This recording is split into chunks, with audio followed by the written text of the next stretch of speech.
It's the 25th of May 1982, and two pairs of Argentinian jets roar low over the Falkland Islands on their way to what could be a one-way mission.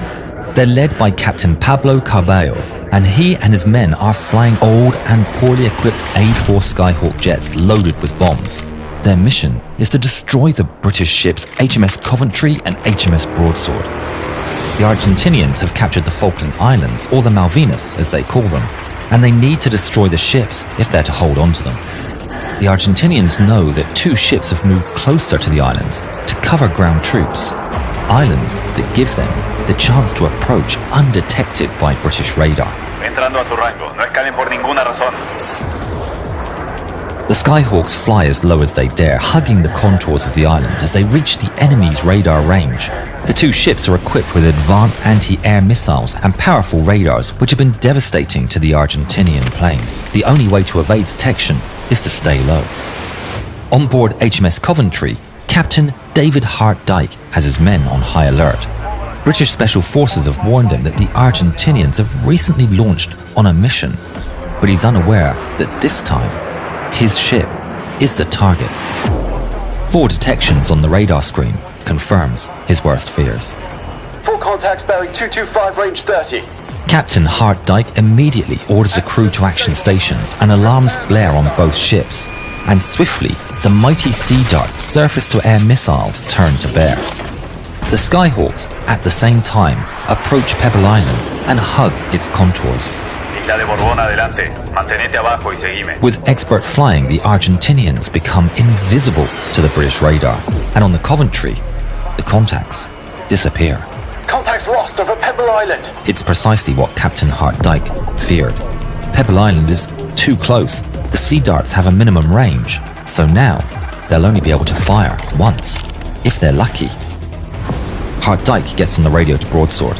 Broadsword, what is your status? HMS Broadsword is equipped with shorter range Seawolf missiles, better suited for a close range fight. On the Skyhawks, Carballo brings his men as close to the ships as he can under cover of the land.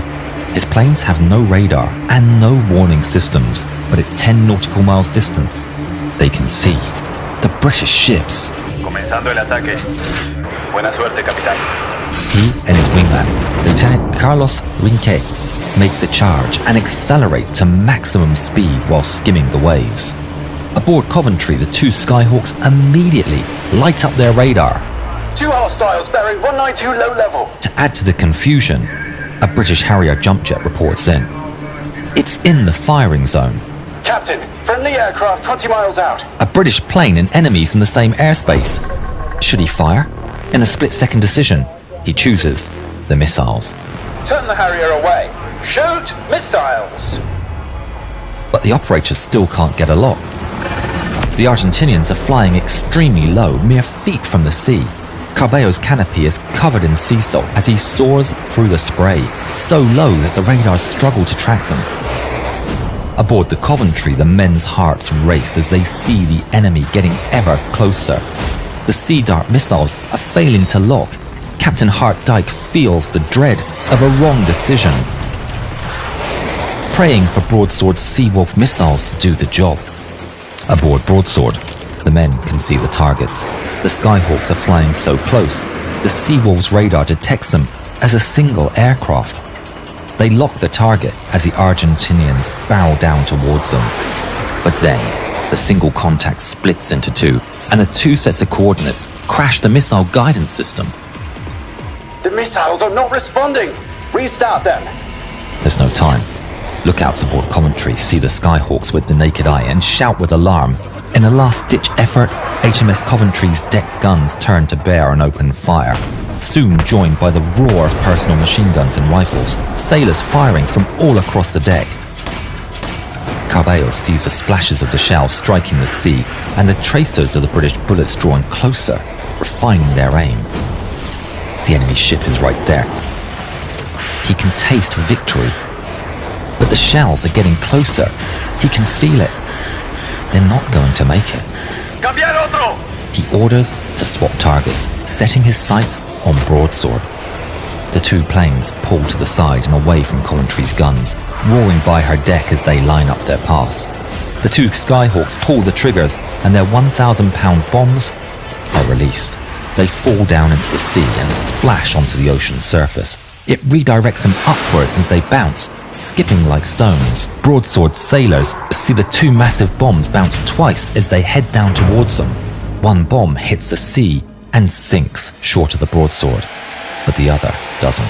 It punches straight into the side of Broadsword. It's deflected upwards and it bursts out of the deck.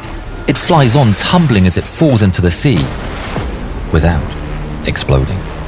Cabello is dismayed, but they're not done yet. Coming in behind them is the second flight of First Lieutenant Mariano Angel Velasco and Ensign Jorge Nelson Barranuevo. They are equipped with less powerful but more reliable 250-kilogram bombs. Aboard the British ship, they now see all four contacts on the radar, and Captain Hartdyke orders an immediate turn to starboard to allow the missiles to fire at all contacts. Coventry's missile operators get a lock on Velasco, and the Sea Darts turn directly towards them. Shoot! There's a bright flash on Coventry's deck, and the missile rockets out in a plume of smoke. Just as it does, Velasco and his wingman fly lower and lower over the water. They disappear from the British radar, and the missile goes straight. The sailors are aghast as the missile loses track and flies away.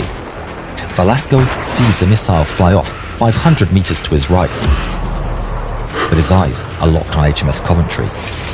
As he fast approaches, Broadsword, meanwhile, is restarting the missile systems as the Skyhawks fly in towards them. Sailors nervously stare at blank screens as they're on a race between the Skyhawk and the rebooting computers. Come on! The screens come to life and the sailors get to work. The Skyhawks are detected and appear on the Seawolf radar.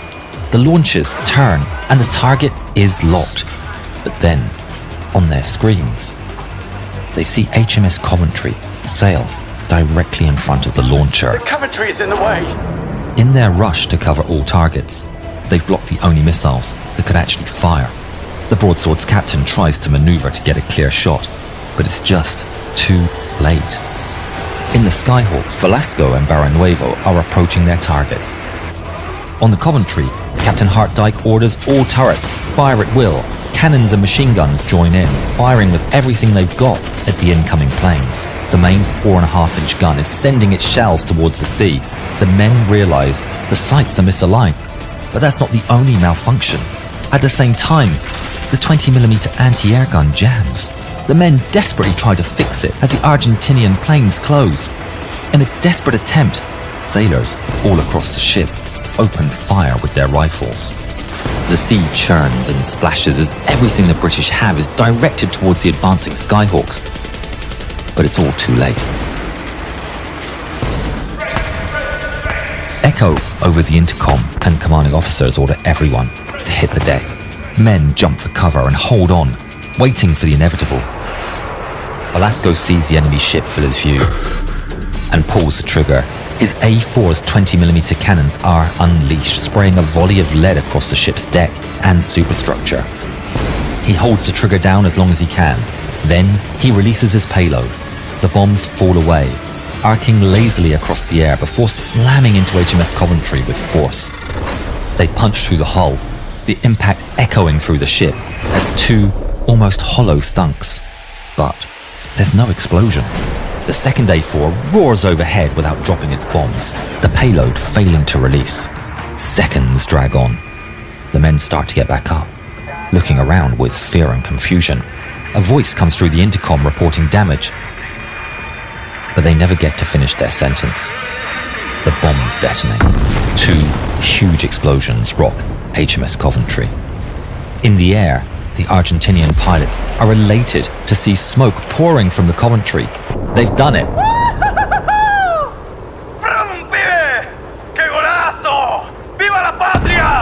One explosion right under the bridge breaks a massive hole in the side of the ship and destroys the computer room.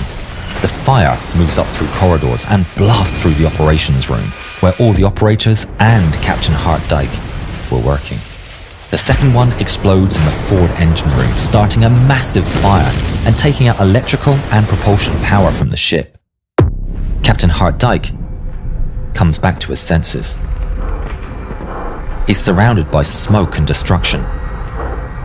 Screams fill the air. He tries to see who's making them, but they appear to come from everywhere and nowhere at the same time. He staggers to his feet and realizes the ship is listing. He attempts to use his intercom, but is completely dead. It's no use. He needs to get out. Captain Hartdyke slowly works his way through the smoke and corridors as he listens to the ship groaning and cracking underneath him. He manages, somehow, to find an exit and emerges into the cool air of the South Atlantic. Now on deck, he's filled with concern for his men, but instead of chaos, he's met by an extremely professional evacuation. His team of sailors practiced this and are now springing into action. Men rescue their fellow sailors from the smoke-filled cabins and provide medical attention on deck, as others prepare the survival rafts and help more sailors put on their survival gear. Hartdyke feels the deck shift beneath his feet as the hull lists. He's dazed and wounded, and amidst the chaos, he has to sit down on the rapidly listing hull, while others abandon the ship. All but Captain Hartdyke. After all the men have gone, Hartdyke is alone on the upturned hull of the Coventry. He casts one last look around the smoking ship.